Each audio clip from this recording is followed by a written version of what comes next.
Assalamualaikum warahmatullahi wabarakatuh. Alhamdulillahirabbil alamin.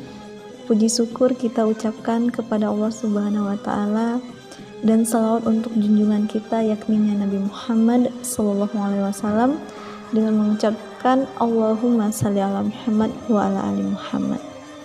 Pada kesempatan kali ini kita akan membahas tentang bab 4, prinsip dan praktek ekonomi Islam.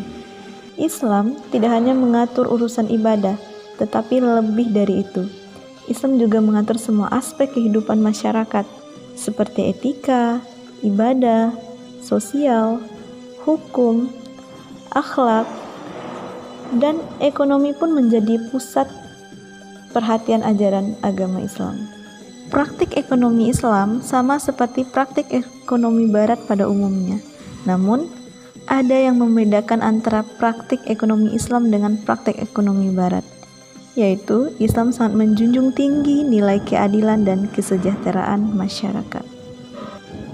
Allah Subhanahu wa taala menjadikan kita sebagai makhluk sosial, yaitu makhluk yang dalam memenuhi kebutuhan hidupnya tidak bisa dilakukan tanpa bantuan orang lain. Artinya, kita harus melakukan interaksi atau hubungan dengan sesama. Kita perlu hidup tolong-menolong dalam segala urusan hidup. Dengan cara demikian, hidup masyarakat menjadi teratur, hubungan yang satu dengan yang lainnya menjadi lebih baik. Namun, sifat buruk seringkali menghinggapi diri kita. Contohnya adalah sifat tamak. Nah, sifat tamak ini mendorong kita untuk selalu mementingkan diri kita sendiri dan kita lupa bahwa ada kepentingan orang lain. Sifat tamak bisa mendorong kita untuk mengambil hak orang lain. Nah, sifat inilah yang dapat membuat hidup kita menjadi gelisah, tidak nyaman dan tentram. Oleh karena itu, agama memberi peraturan yang sebaik-baiknya tentang bagaimana kita melakukan interaksi dengan manusia lainnya. Hukum yang mengatur hubungan antara sesama manusia itu disebut dengan muamalah. Dalam Kamus Besar Bahasa Indonesia, muamalah adalah hal-hal yang termasuk urusan kemasyarakatan, seperti pergaulan, perdata, dan lain sebagainya. Sedangkan dalam fikih Islam, muamalah berarti tukar-menukar barang atau sesuatu yang memberi manfaat dengan cara yang ditempuhnya, seperti jual beli, sewa menyewa, upah mengupah, pinjam meminjam, urusan bercocok tanam, berserikat, dan usaha lainnya.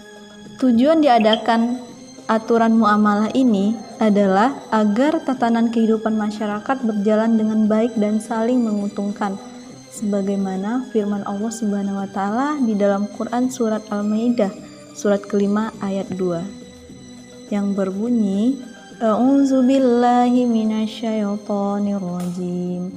Bismillahirrahmanirrahim. Wa ta'awanu 'alal birri wattaqwa wa la ta'awanu 'alal itsmi wal 'udwan.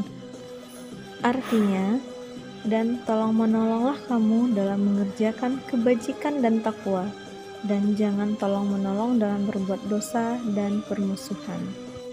Dalam melakukan transaksi ekonomi atau bermuamalah, Islam melarang beberapa hal, diantaranya, pertama, tidak boleh menggunakan cara-cara yang batil.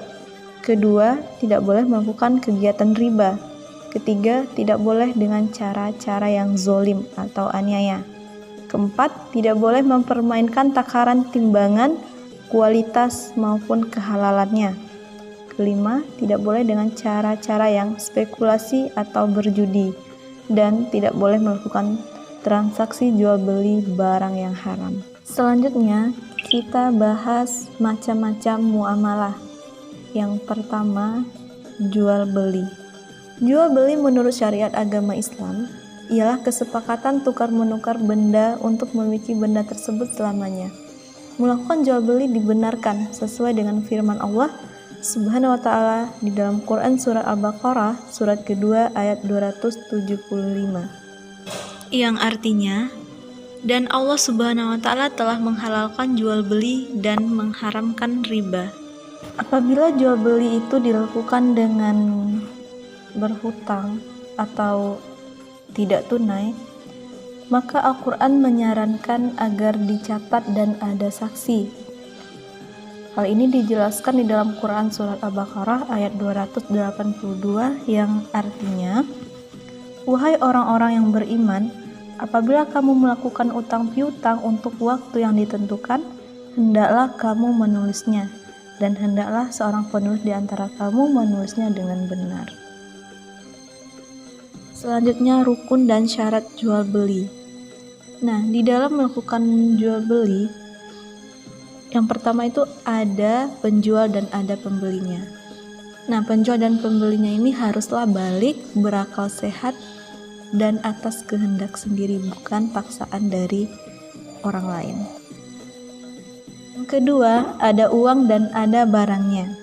Nah, uang dan barangnya ini haruslah yang pertama halal dan suci. Yang kedua, bermanfaat. Kita harus membelikan barang yang bermanfaat. Kalau kita membeli barang yang tidak bermanfaat, itu sama dengan menyia-nyiakan harta atau pemborosan. Sesungguhnya pemborosan itu adalah saudara-saudaranya setan. Yang ketiga, keadaan barang dapat diserah terima. Artinya tidak sah menjual barang yang tidak dapat diserah terima. Contohnya, seseorang yang menjual ikan yang masih di dalam laut, berarti ikan itu belum ada di tangannya. Itu sama saja berbohong karena barangnya belum ada. Selanjutnya yaitu keadaan barang dapat diketahui oleh penjual dan pembeli. Nah, kita harus tahu gimana keadaan barang itu, apakah barangnya itu memang utuh atau ada yang cacat atau malahan barangnya itu barang bekas. Jadi kita harus tahu keadaan barangnya. Selanjutnya, barangnya itu adalah milik sendiri sesuai dengan sabda Rasulullah SAW yang artinya tidak sah jual beli melainkan atas barang yang dimiliki. Hadis riwayat Abu Daud dan Tirmizi. Artinya apa? Kalau kita mau menjual barang, maka itu adalah barang kita sendiri. Kita tidak boleh menjual barang yang bukan hak milik kita atau barang yang statusnya milik orang lain. Atau kita tidak boleh membeli suatu barang itu menggunakan uang hasil curian. Kita lanjut macam-macam jual beli. Jual beli yang pertama, jual beli yang dibolehkan. Jual beli yang dibolehkan itu yang pertama jual beli dengan barang yang halal. Yang kedua, jual beli dengan proses yang benar seperti sukarela, dengan pembayaran kontan atau dengan secara tunai, dan kesesuaian harga dengan barang yang dijual. Kita masuk yang kedua, yaitu jual beli yang terlarang. Jual beli yang terlarang ini karena memang barangnya itu adalah barang yang dilarang atau barang yang haram, seperti khamar, darah, bangkai, dan barang-barang haram lainnya. Yang kedua, karena memang prosesnya itu dilarang, seperti jual beli dengan cara menipu, dengan cara berjudi, dengan cara sentuhan. Kalau kita sentuh barang itu, berarti kita wajib membelinya. Kenapa itu dilarang? Karena terdapat unsur paksaan. Terus kita juga dilarang untuk membeli barang yang udah dipesan atau dibeli oleh orang lain. Lanjut, jual beli yang barangnya tidak ada. Kenapa ini dilarang? Karena ini salah satu penipuan. Banyak tuh di online shop sekarang itu dia jual barang tapi barang itu nggak ada. Dia ambil foto atau video orang lain terus dia jual, lalu dia bilang itu adalah barang dia sendiri. Nah, ketika kita udah transfer nih uangnya, lalu dia akan memblok nomor kita supaya kita nggak bisa lagi buat menghubungi penjual tersebut. Nah, ini hati-hati ya kalau kita belanja di online shop.